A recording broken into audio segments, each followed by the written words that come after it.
Just win, baby.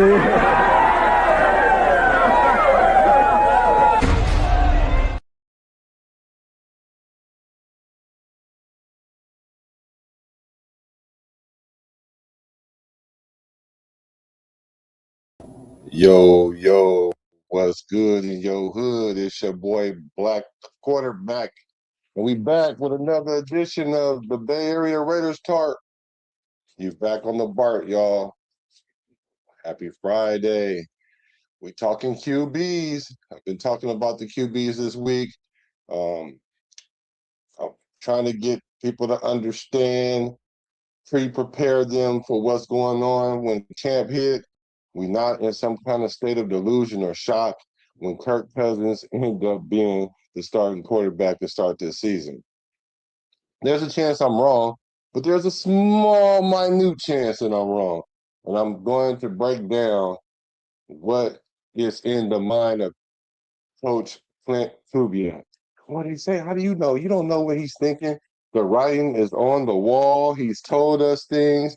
All you have to do is pay attention. And if you haven't been paying attention, I'm going to help with that. So today we're talking about Fernando, El Capitan, Fernando. So I'm going to go over why Klint Kubiak is protecting our future quarterback, and he probably, more than likely, will not start game one.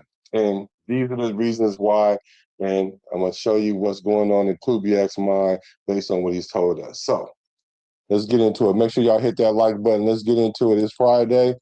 I usually do a not so cerebral show. I will have like a kickback our bench show, our smoke show tonight. But right now, I just want to talk about our quarterback, Fernando Mendoza, because I keep seeing a few things about him, and I'm trying to help clear up some things. What's up with me, Sacktown Raider? What's good with you, brethren? Jack Gusto? What's good? What's up with everybody that was ready before we started? Bruce Willis, all the people that liked the video before we even got started. Appreciate it. Raider Age Straight, what's up with you, bro? So let's get into Fernando Mendoza. Now, in order to be a starting quarterback in the NFL, there's a lot of skills and tools that you need in your tool belt to be a successful one.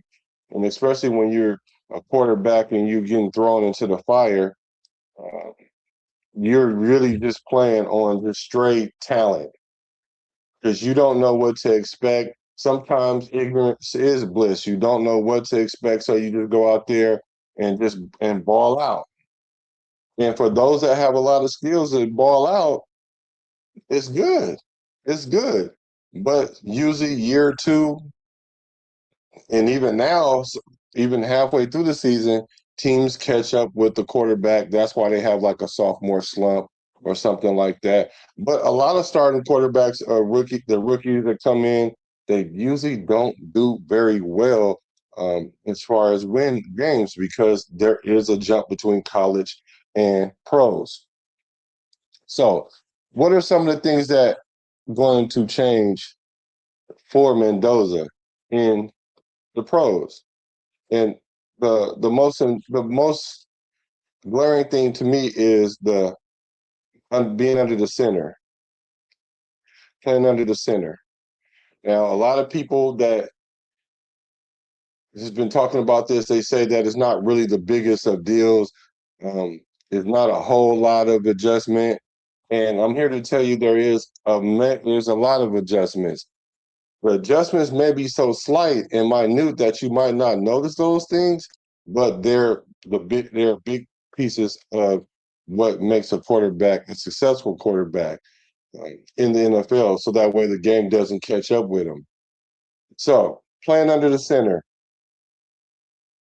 I broke it down into three different parts. Is like footwork, learning the plays, and learning how to deal with the play action. Now, the list is not exhaustive, so there are other things, but I'm just kind of giving you guys like Cliff Note versions of how to approach this. And as the season goes on in the preseason and we get ready for the season, then I might break some of these things down a little bit more if necessary. But I would say that the footwork is about 60% of playing under center. And then learning the plays is 30%, and learning how to handle play action is 10%. So footwork. This is the one thing that a lot of people don't really understand unless you play quarterback. Footwork is the most important thing to do because anyone can probably throw the ball. Um, we all of us been throwing the ball since we were little, but how do you throw the ball like a quarterback?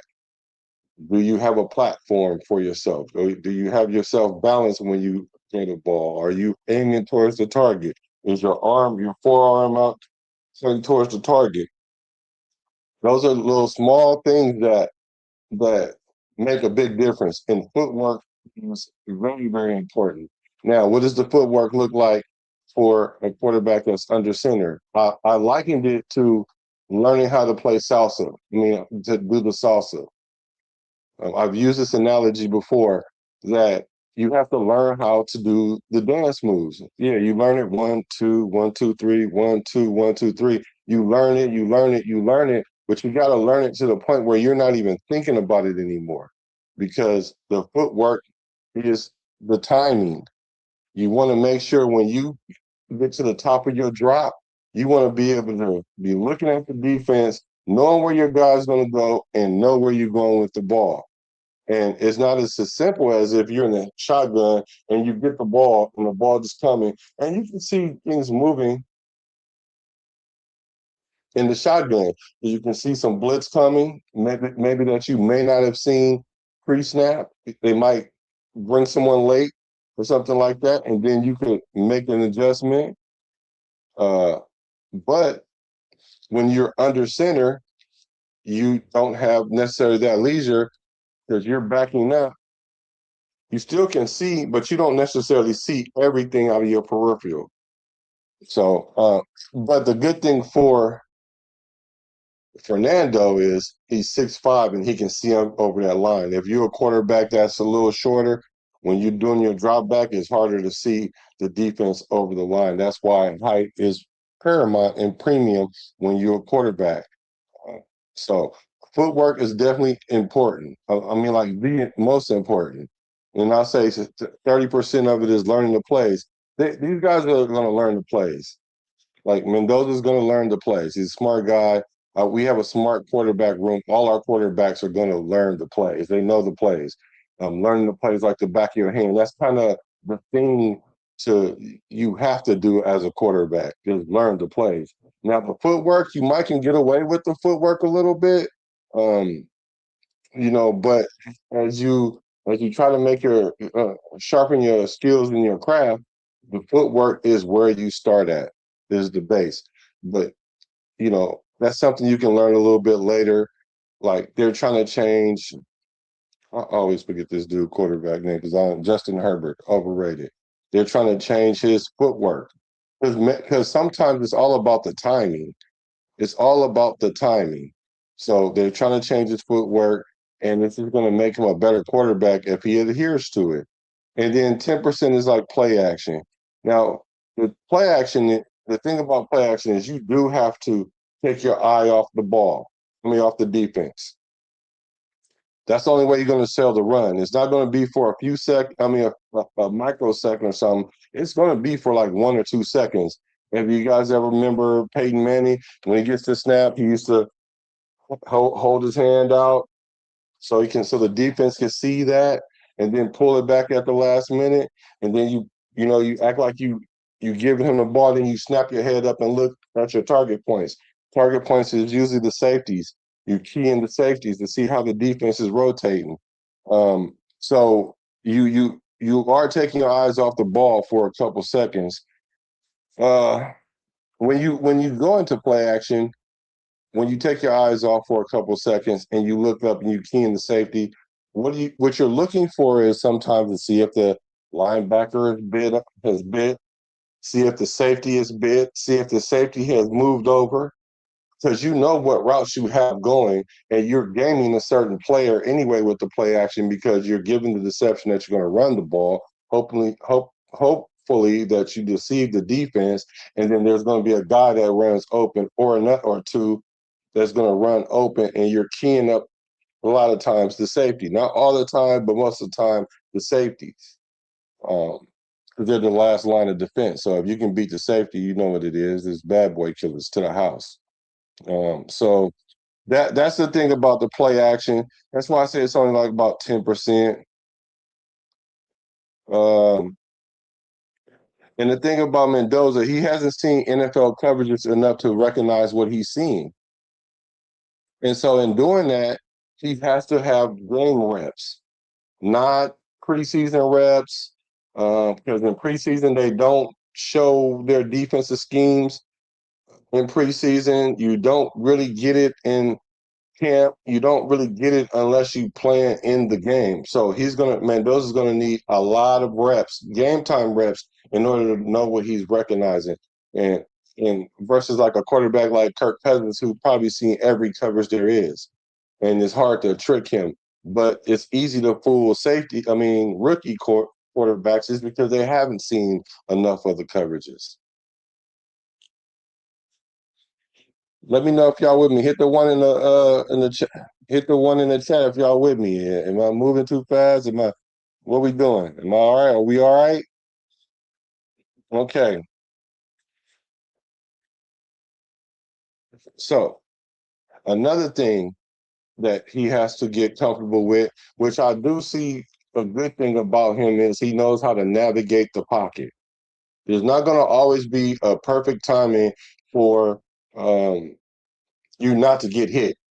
Sure, if the O line blocks all the time, 2 or 3 seconds, well, 3 to 3.5 seconds, 4 seconds, yeah, you should be able to get off. You should be able to get passes off. You should be able to matriculate the defense and manipulate the defense and all that other stuff. But what happens when things don't go as planned? You got to remember, there's guys on the other side of the ball, grown men paying other grown people bills. They got incentives. They want to get sacks. They want to take the quarterback out. So they're going to make big plays as well. You have to know how to be comfortable in the pocket. And you don't know how comfortable you are unless you see it in game speed, game time, real bullets flying. So Mendoza's going to have to learn those things and the difference between when to flush the pocket, when to make a subtle movement to the left or to the right, where you just step right out of the tackling angle of the person that's coming. And that takes a lot of uh, it takes a lot of it takes a lot of preparation in the sense that you have to already be and done that in the game because your instinct is fight or flight. Like if you see these people coming, you're either gonna fight or flight. And in the quarterback's case, he's gonna fight. But if you want to fight, you gotta be able to stay in the pocket, and maybe that half a step is all you need to be able to get the ball off. And a lot of quarterbacks do not have that, and they don't develop that until like many years into the NFL, maybe like year 3, year 4. So that's something that's very, very important. And Mendoza kind of had that already. He's not a scrambler, but he does know how to leave the pocket. Obviously, we've seen him run the big play on in the national championship. He knows how to run. He has that good straight inline speed. I don't know how his lateral movement is so much. He's a big guy, but he does know how to make those subtle little movements, and he's already comfortable in the pocket versus a quarterback that's not as comfortable in the pocket. Then what happens is he'll throw the ball away or he'll take a sack or he'll throw it and get hit and risk injury. And quarterbacks, they get hit the most.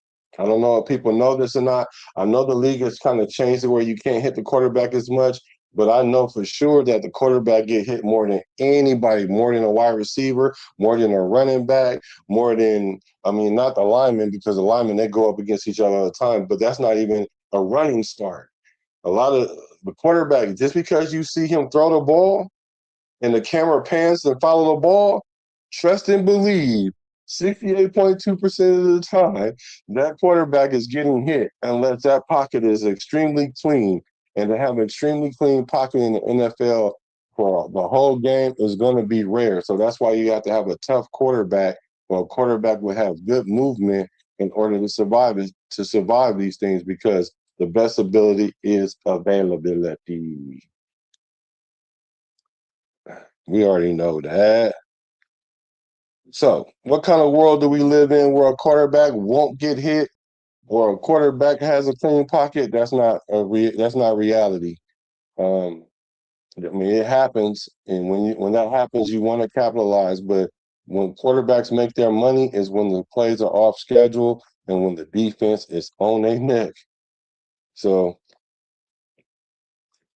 another reason why I believe that he's not going to be able to usurp Kirk Cousins is because the O line protection calls and schemes.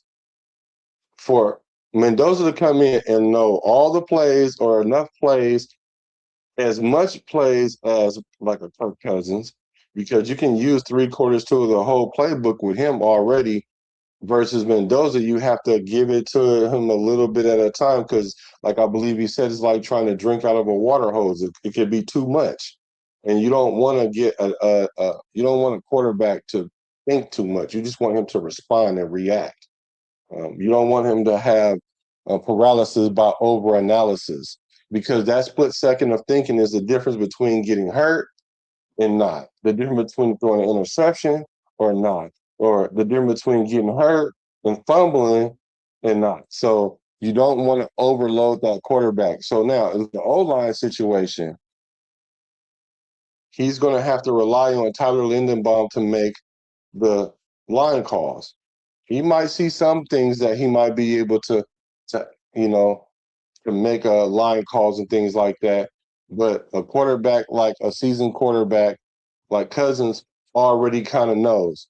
So he could go to Tyler and say, Tyler, this is what I'm seeing, X, Y, Z, A, B, C. And Tyler's going to probably receive that, because, for one, Kirk Cousins has been the quarterback 3 times as long as Tyler's been playing in the league. Now, if you flip that on his head, now Tyler Lindenbaum has been in the league 3, 4 times longer than Mendoza. So what he sees and what Mendoza sees is going to be two different things, and Mendoza is going to have to defer to him. And so that takes a little bit off of his plate, because he hasn't got to that point yet. And if we already have a quarterback that's already understanding that, that gives him the leg up, that gives him the nod to, more so than not, to start. And a lot of times people get upset, hey, why didn't this quarterback start and this quarterback started? And it boils down to the experience. I don't know if people understand it. That experience means a lot. That experience is the difference between life and death. If you have a quarterback that you know that can play 16 games, 17 games, 15 games in the season, and you have one that you don't know that yet, you're going to go with the one that you know that can do that. And then, especially if they have equal ability, or if this veteran has a little bit more ability or a little bit more confidence. So that's how that kind of plays out. So and also the inability to audible. Mendoza, his ability to call an audible is going to be limited. And even if he does call audible, where's his confidence in knowing that the audible that he's calling is the right audible? Is the trainer, are the coaches going to give him that leisure to audible in year one? And how often? Because a lot of times we complain, why don't Gino audible? Why don't Gino audible? He was audibly, audibling. He was calling audibles. And so, and sometimes it just don't work when your O line is not in line, is not in sync with you, and they go left and you thinking right, or vice versa or whatnot, and then you see what happens. And so that can happen naturally between a rookie quarterback and a rookie line, because this line is essentially going to be a rookie line, because we're going to have a new signal caller for that, for that reason. So make sure y'all hit the like button right now. Hit that like button, because we're getting it in right now. This is not going to be a long live stream, but I am going to drop the jewels real quick because we do have another show tonight. Make sure y'all hit that subscribe button. The show tonight gonna be fun. Let me see what my guy's talking about. Webb, what's up with you? More often than not, when the QB gets hit, he's in a vulnerable position when it happens. Absolutely. That's why you see these guys with the flak jackets, the red protectors. Because when you throw the ball, that one step, that one half step or whatever, you're taking that hit.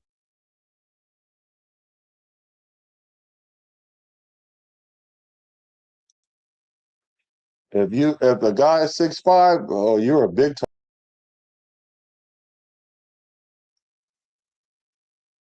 What the heck is going on?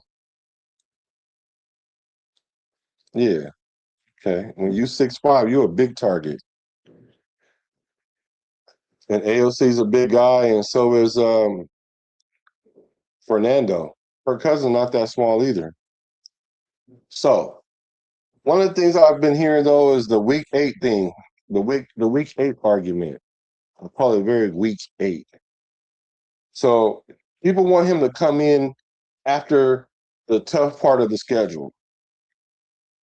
And my line of thinking when it comes to that is that's probably the worst time to bring him in because you're giving him a fault. For one, you're ducking the smoke because if he's ready, he's ready. Or if he ain't ready, we about to find out how he gonna get ready. And sure, you thinking that if you put him out there with the better teams, that you're running the risk of him getting injured or not being successful. So you play a team that's not as good and thinking that's going to give him like a training wheel. And I'm here to tell you that's not how that works. It definitely don't work. It worked like that on paper, but it don't work like that during the game because what you don't understand is, or you may not be understanding is that a lot of times the team that is not as good, they have a chip on on their shoulder. You got to remember, these guys play with egos. No matter what their record is, they want to win all the time. And if they're playing somebody like a Mendoza and they like, hey, you think he's good? He ain't that good. They're there to really show him up. Just like a basketball analogy, when the Warriors were playing everybody and everybody played their best basketball against them, no matter what their record was, they played their best basketball. So you're going to get the best out of teams every night. So it doesn't really matter like that.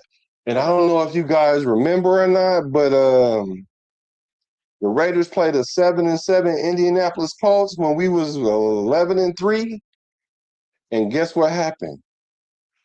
Derek Carr got injured. Derek Carr got injured, and we were playing a team that was 7-7. We were 11-3.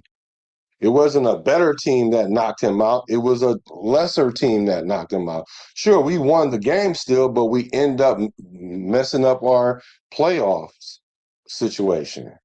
We lost our quarterback. So there is no prim and proper time to just stick a guy in there thinking we're going to hand pick our time and then he can hit the ground running on a lesser team. That's not really how that works.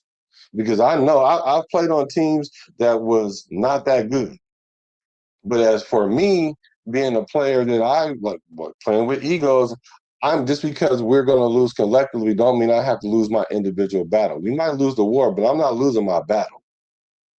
And if I'm a DN or if I'm a defensive player, like when I play corner, I'm like, I got to get a pick off him. Matter of fact, I'm trying to get two off of him. Matter of fact, let me blitz him and hit him once. I'm trying to get to him because I'm trying to show him, hey, you may be good, but this is the NFL. Welcome to the NFL moment. And it doesn't always happen to a better team. It can happen to a lesser team. So I don't really buy that whole week 8 narrative, put him in halfway through the season. We should let him sit. Let him sit. Because we get into the mind of Kubiak today. If you're a genius, you're gonna see it. You're gonna see what I'm putting down. Let me see. Who said they backstage? I don't know. Mendoza mania is running wild. It is running wild. You play football? Nice. Who said they backstage? I missed somebody. Let me see. Okay. Whoever that was, come back. My bad. So the week 8 argument is not that good. It's not that strong because it did mess up our playoff success, and it was from a weaker team. So let me get into some. Let me drop some knowledge for y'all. The last 10 quarterbacks selected with the number one overall pick in the NFL drafts are as follows: Fernando Mendoza, 2026; Cam Ward, 25; Caleb Williams, 24; Bryce Young, Trevor Lawrence, Joe Burrow, Kyler Murray, Baker Mayfield, Jared Goff, and famous Jameis Winston. Now, of the quarterbacks that I just named, 7 of them started week 1 in their rookie seasons. Cam Ward, Caleb Williams, Bryce Young, Trevor Lawrence, Joe Burrow, Kyler Murray, Jameis Winston. They all started day 1. So Mendoza, he's not. Kirk Cousins projected to start. Jared Goff did not start week 1. He was behind Case Keenum. I don't know if you guys remember Case Keenum. And Jared Goff came in week 11. Baker Mayfield did not start week 1. He was behind Tyrod Taylor. And he took over, Mayfield took over in week 3. So hold on, so here what this is what's important. This is what's important, y'all. Here was the primary backups to those 7 quarterbacks when they started week 1. And that's what I'm saying. A lot of times, the reason why these quarterbacks come in and start week 1 because there's no other choice. They're last in the NFL because they don't have a quarterback. They don't have a backup, so they don't have a window to throw it out of and a pot to piss in. So they got to go get somebody and stick them there, and they get the best quarterback, and hopefully he can survive. Running for his life. So let's go with the last quarterback to start, Cam Ward in 25. His backups was Will Levis and Mitchell Trubisky. Caleb Williams, his backup, Tyson Agent Bajan. Y'all remember him? Flash in the pan. Bryce Young. Andy Dalton was his backup. And I know you guys remember Andy Dalton, right? Because Bryce Young came in and he wasn't playing that good. And then they had brought the Red Rocket in against us. And I was like, we about to lose because this guy has been sitting on the bench and he's a consummate pro and he knows how you see how he navigated the pocket on us? Wasn't running around looking like an all-star and beat us. And I also said he was going to get hurt in a couple of weeks too, 2 or 3 weeks, because you can't sustain that all year long. And when you're an older quarterback or you're a quarterback that get injured when you get that pressure put on you, they're going to find a way to get to you. They're going to find a way. There is no getting away for 17 games. You can't get away for 17 games. So Bryce Young had Andy Dalton, and then Trevor Lawrence had C.J. Beathard. Y'all remember C.J. Beathard? Joe Burrow had Ryan Finley. I don't remember him. Kyler Murray had Brett Hundley. I remember him. Jameis Winston had Mike Glennon. So that just goes to show you those guys had to start. Unlike the situation that we're in right now, we don't have to start somebody. We have a quarterback that can come in, a quarterback that's better than Will Levis, Mitchell Trubisky, better than Agent Bajan. Um, Arguably Andy Dalton. I'll say yes, he's better than Andy Dalton, but Andy Dalton definitely was a good quarterback. So out of that whole exhausted list, Andy Dalton is probably the only good quarterback on that list. See, he's better than C.J. Beathard, better than Ryan Finley, better than Brett Hundley, better than Glennon. I'm talking about uh, cousin Kirk. So the combined regular season record for all 7 quarterbacks in their starting rookie years is what? 25, 82, and 2. Yes, 25, 82, and 2. That goes to show you right there, starting your quarterback is not going to equate to wins. So unless we're not trying to win right now to any degree, and we're trying to get another high draft pick, which I have seen people say, then starting Mendoza is going to be the way to go. But you also risking of hurting this franchise and the quarterback and setting us back if he does get, knock on wood if you with me, if he does get injured or his confidence just doesn't come. It never shows up. Because a lot of these quarterbacks, a couple of them are struggling. Like Jameis, and Jameis was great. He was a good college quarterback, high school, excuse me, high school. I thought he was really gonna. He's a good quarterback, but he's not as good as he could have been. Kyler Murray is struggling.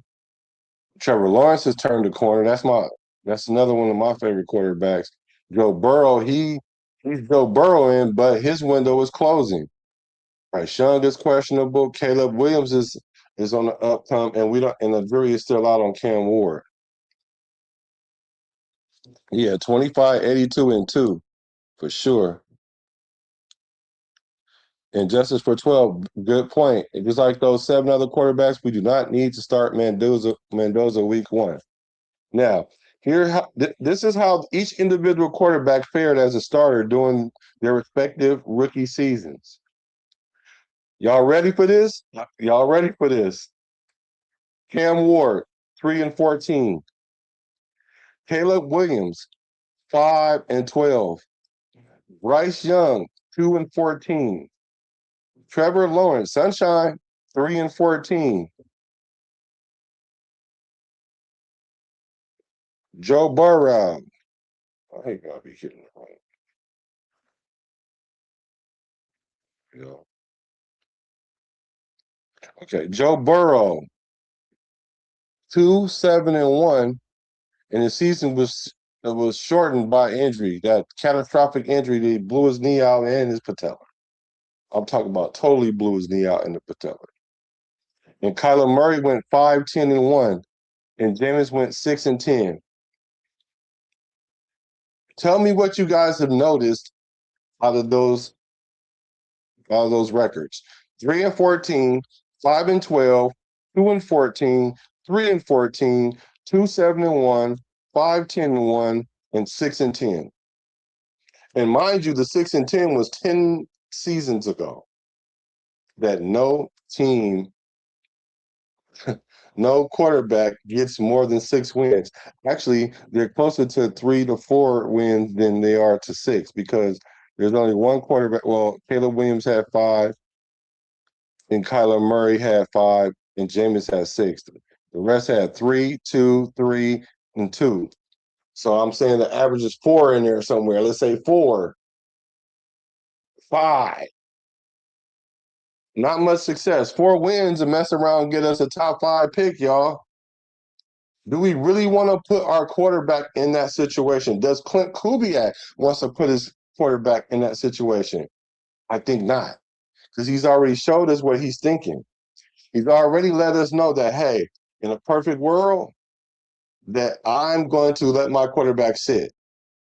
And he's creating his perfect world because what did he do? Went out and got Cousin Kirk. I'm talking about a viable starter, not just a backup that could play starter. We're talking about a starter that has thrown for 4,000 yards 7 times. And I keep telling people the Raiders only did it 6 times. They're out of all their quarterbacks. 4 by Derek Carr, 1 by Carson Palmer, and 1 by Rich Gannon. Let me see. Frank Weber says their records were more relative to the team that they were on, not really relative to their own talent or capability. Oh, you think? You think? Let's see. Let's assume that's true. Because I don't want to totally disagree with you on that. Let's assume that's true, right? So that tells you no matter how good your quarterback is, that if you don't have a good team around him, then you putting him in peril. And Klint Kubiak understands that, and he doesn't want to put his quarterback out there in that situation because no matter how good he is, the results are the results. we're going over the last 10 years. The results are the results. So no matter, and what if he isn't at the level where people are putting him? Because I know for sure people were saying in any other quarterback class he wouldn't have never went number one. I know I heard so many people saying that, including Raider fans. So, but let's say if that's a little bit true, not totally true, a little bit true, and he isn't Joe Burrow-esque, because Joe Burrow, he probably was the best quarterback coming out of college out of all these guys, and he's the one that didn't finish the season. So, um, you might be right. You might be right on that, bro. You're right. I agree with you. Let's see. All of them had losing records their rookie year. Yeah. Yep. So now here's the individual records for Jared Goff and Baker Mayfield in their respective rookie season. Jared Goff, 2016. After sitting behind Case Keenum for the first 9 games of the season, Goff started the final 7 games for the Rams, losing all of them. He went 0-7. Baker Mayfield in 2018, he went 6-7 as a starter. He famously came off the bench in week 3 and rallied the Cleveland to a comeback victory over the Jets. I remember that, which can what counts as a team win, but it doesn't go on his official starting record because he didn't start. But he did start the final 13 games of the season, going 6-7, and then setting a then rookie record of 27 touchdown passes. So he came out balling, still losing record 6-7, which is not that bad. The last time a quarterback selected number 1 overall sat out and did not start a single game during their rookie season was who? Can you guys guess? And while y'all think about it, hit the like button. Let me. How you guys think it is? I said his name earlier. Only quarterback in 10 years to not start a single game during his rookie season. Carson Palmer. And we know how nice he was coming out of college. So the Bengals drafted Palmer number 1 out of USC, but they plan to use his rookie year as like a redshirt year. The head coach, Marvin Lewis, kept the veteran John Kidner. Y'all remember John Kidner? Blue nose, blue collar quarterback. He was cool. He was all right. He was not better than Kirk Cousins, but he was all right though. And then he started all 16 games, and Palmer didn't take a single snap that year. Now, the strategy worked well for both sides because Kidner won the NFL Comeback Player of the Year. And Kidner was already there, mind you. This is what makes it different with Kubiak. Kubiak went and got somebody to do this, not somebody that was there. He went and got somebody to do this very thing. This is why I'm saying that he's not going to start Mendoza game 1 because he did this on purpose. This was planned. So Palmer took over, the completely fresh look of the team for the '04 season, and he turned the Bengals into a playoff team. So since then, every single quarterback drafted number 1 overall has started at least a handful of games during their rookie season, who sat, including Jared Goff and Baker Mayfield, who sat initially, but they were thrown to action before the season ended. Now, this is how the season shook out for the Cincinnati and Carson Palmer. In '03, the Bengals record, they finished 8-8 under the first-year head coach, Marvin Lewis.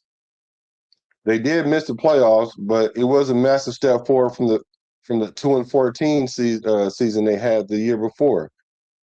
And the veteran quarterback, John Kidner, started 16 games. That following year, they had a plan. Lewis was like, okay, you sat down and you watched this. He played all the games.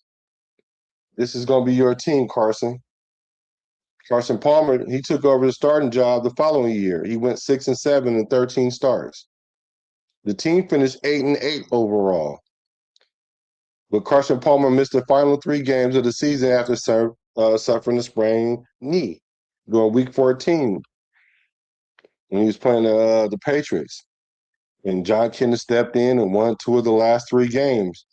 So, despite the 6-7 personal record, Palmer showed immense promise, throwing for nearly 2,900 yards and 18 touchdowns. So he was setting up he was setting the stage up for his Pro Bowl season the following year. So in his first full season as a starting quarterback, so in his first full season, he came in, went 6-7. The team went 8-8. Got injured at the end of the year, and came back and then had a Pro Bowl season. So basically, the more you sit, the better chance you give yourself to be ahead of the curve. Because what you ideally do not want to happen is you go out there, ball out year one, they catch up with you, and now you having a hard time making your way ahead of the curve again. Because now they're going to make sure you can't do anything, or you're going to have to take an off season and develop a part of the game that they don't know nothing about yet. But it's easier if they don't know what you got and you work on certain tools. So then that way, when they try to knock you from off your square, you have other tools in your toolbox to fight that off and try to stay ahead of the curve. Now, I know we thought I made some shorts, and one of the situations that I likened it to is not exactly the same, but it gives a concept. The concept is that in '08, Aaron Rodgers, he had a regular season starting record of 6-10. And Aaron Rodgers, he sat behind Brett Favre for like 3 seasons, coming in and out. He didn't not touch the field at all. But even after that, even when he sat, he still was 6-10, 6 wins.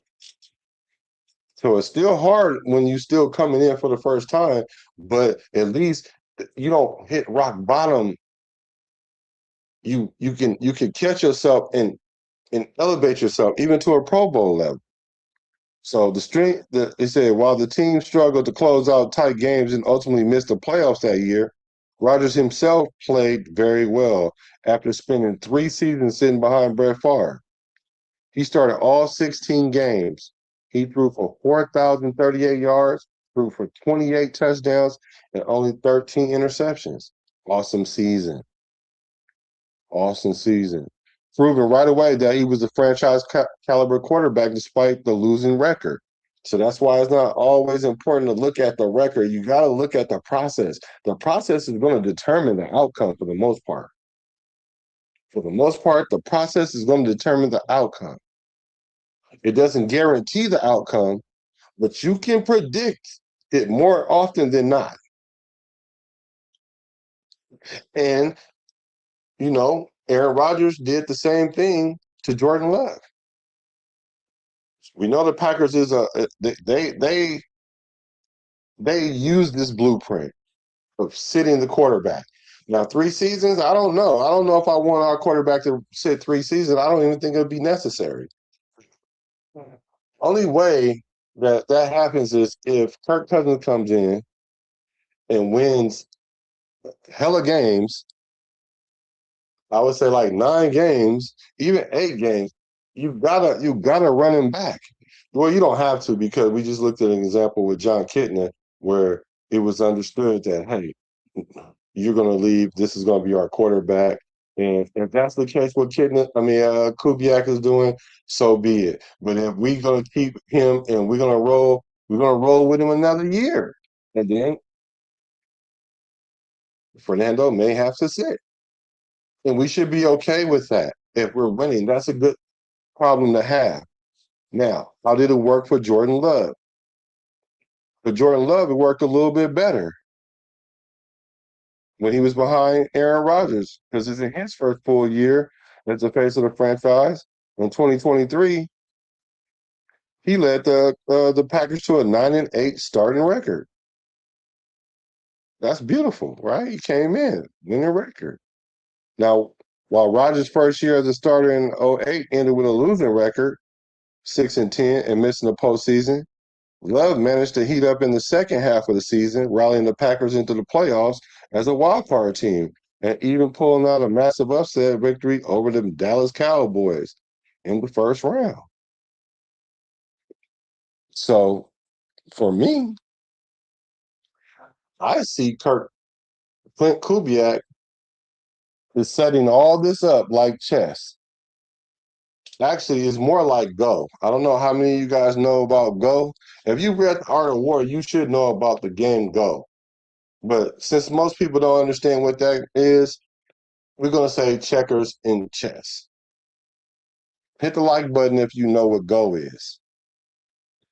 Um, so why not bring in somebody like, let's say we didn't have the number one pick.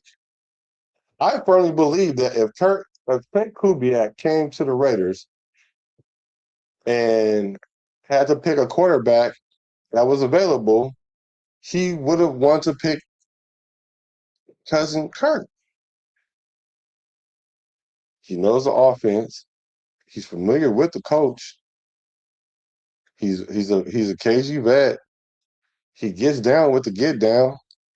There there's no you can't look at his career and say, oh, he's a bum quarterback because he's never been a bum quarterback. He got injured. Injuries is part of the game. How did he play before he got injured? How did he play after he got injured? Well, so we're expecting him to play what? Well. Only way that he does not play well is if he has an injury or he hits a wall. Now, he's 37, turning 38. Does that mean he about to hit a wall? I don't know. I don't think so at 37, 38, he going to hit a wall. There's plenty of quarterbacks that's older that uh, that still get down. We have an older quarterback that's trying to win a Super Bowl right now, Matt Stafford. And he didn't win his first Super Bowl until I think it was like 32 or something like that.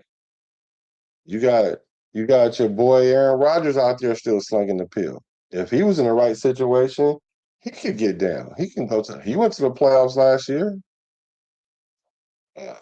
We know Tom Brady. He won Super Bowls in his 40s, two of them, and I think he won one when he was 38. Same thing with Peyton Manning, somewhere around that, won his second Super Bowl around that age. Although he was a shell of himself, but he still was crazy enough to win. He still knew how to play well enough to get it done because he had to win some playoff games to get to the Super Bowl. We're trying to get to the playoffs. We're trying to get to the playoffs part. Playoffs? Playoffs. Yes, playoffs. And I think we could do it with Kirk Cousins. And I think I think we can do it with Kirk Cousins. And that's the reason why we need to sit Mendoza. Because once we have Mendoza, we're trying to build a franchise because if we build our team up first with our bridge quarterback, he knows he's the bridge quarterback. By the time Mendoza comes in, he's going to be so ahead of the curve that we're not only going to win for one season, we're going to win for a bunch of seasons. We're going to be in the fight every year for a little while. For a little while,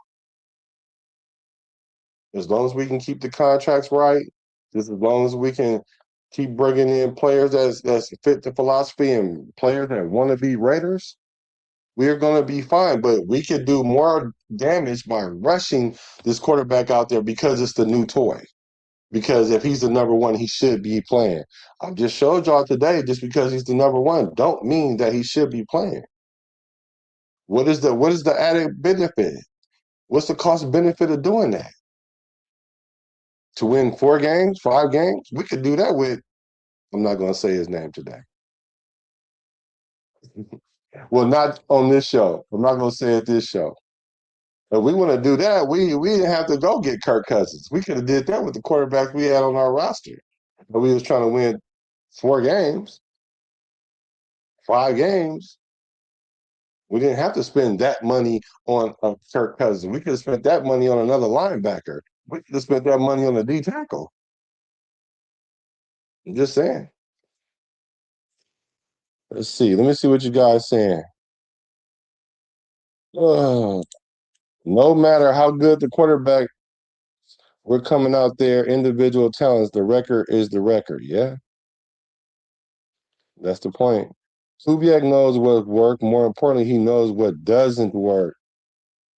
Good point. Good point. I love that. Good point. I don't mean to point at you, but good point. Everybody is not Dan Marino, who went 7-2 his rookie year as a starter and broke all types of NFL records his second year. Yeah, and also and the thing about Joe Burrow, Joe Burrow, even though he was toe up when he did come back, he elevated his game because he was really him. But the game is the game. He still got injured. He's still human. It's not college. So the game caught up with him. And now he took it personal and he plays at a level. Now the window's closing for them because now he's so good and they went and got these wide receivers and they taking up all the money. They can't get help. And plus the O line has been suspect the whole time he's been there. So he can't stay healthy. And so you don't want that situation that you have to test your quarterback's medal every year how tough he is because he's getting injured. You don't want that. So you say, don't forget in '83, Miami was loaded. Yeah, they had the Mark Duper, uh, they had the three wide receivers. I forgot their name. It was Duper. I can't remember him. I know somebody you guys might remember it.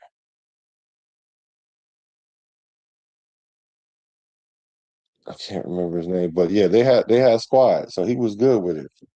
So that's the reason why I'm saying that Klint Kubiak has already expressed how he wants to handle this quarterback, how he's going to take this franchise and take it to the next level.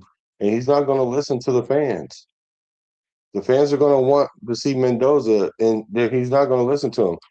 Barring something catastrophic happening, um, I don't see him playing. And I can even see a world where AOC plays before him, just depending on when the injury occurs. Knock on wood, if you with me, if an injury occurs, and I hope it doesn't.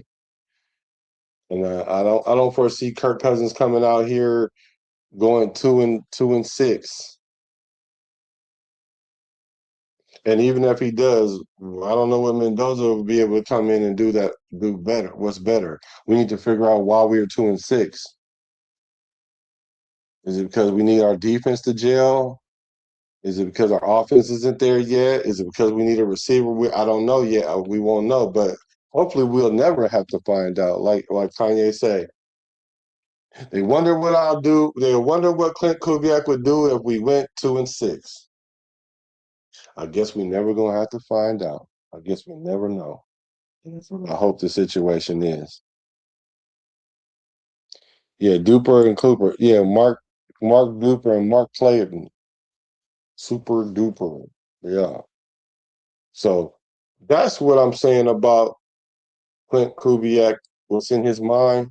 And a lot of people could say, well, you don't know what's in his mind. But hey, trust me, if you see certain things and you've been around certain situations and you watch them played out, you kind of got an idea what it is and what it's not. And what it's not is open competition for all these quarterbacks to see who's going to be the best because they have an idea who's the best and they have an idea who's the franchise in the future and they have an idea who's the bridge quarterback that's going to get us to the future and they have an idea back in the case of emergency break glass. They already know this. They already know this. Hopefully, other teams scout all three quarterbacks, give us a 3 weeks, 2 weeks head start because they don't want to scout all one quarterback. They can scout all three if they want. That's fine. It works out for us. But I'm telling you guys, week one, it's not going to be Fernando. And can we stop saying that? Because the only thing we're going to do is try to create a quarterback controversy that there's no controversy. It's only controversy amongst us. It's not controversy inside the building, but they already know. And I think that's why AOC kind of leaked out and was like, I want to be a long time starter. So I think I need to get up out of here. Or can y'all, if any of y'all need a quarterback, if y'all, any of y'all need a quarterback that's not all in the videos, then come to death row. So, hey, I get it, but I'm sorry, y'all. I have to be the one to tell y'all that the starter this year is not going to be Fernando Mendoza. And we don't need him to be because we're in a situation that it's never been. Not in modern football history, anyway. I can't think of any time, but definitely not in modern football history that we had the leisure, that the team had the luxury to sit the number one when we have a bad team. We went out and literally got two quarterbacks, two capable quarterbacks. And AOC is capable too, maybe underneath this system. So, yeah. If he said, if Cousins get stretched, then we have a controversy. Yeah, that may be a controversy, but I think that it just depends on when it happens. It depends on when it happens. Because if it happens early, then we really got a problem because then that's the situation we're going to play all three of our quarterbacks. Like any other year, if something happened, if your starter go down early in the year, I'm talking about go down, get stretched. Yeah, them other two quarterbacks playing because your backup is going to get stretched too. Like he's not gonna be exempt. Matter of fact, they're gonna come after him harder. They're gonna blitz him more. So yeah, you're right. If that happens, we're not gonna be happy about that. We're not gonna be happy about that. And speaking of happy, I'll be happy if y'all come back later tonight because we are gonna do the segment. I'm gonna talk about five. Hold on, let me make sure I got this for y'all. I know what it is, but it's five. Let me get this for y'all. We're gonna look at five training camp battles not to overlook. We're going to talk about five training camp battles that you don't want to overlook. And then we're going to have that segment hot take, hot or not so hot take. Hot or not so hot take. That's when I take a hot take and see if you guys agree with it or not. We're going to see if it need one ice cube, four ice cube, or however many cubes. If it's a hot take, maybe it don't need no cubes at all. It's straight lace. And then we're gonna do the last section, the last segment. Get off where you mad at. If y'all want, I'm gonna post a number. If you guys want to call, if you want to come up, if you want to have something in the chat, and you want to invent something or tell me what you're mad at, or you want to come and have smoke with something I said or whatever, whatnot, we can do it respectfully. And that's gonna be a segment for you guys to get off where you mad at. So make sure y'all hit that subscribe button. Come back later tonight. And you know what? I ran it out. I'm a raider from the Bay to LA to Las Vegas. Recipes to Al Davis.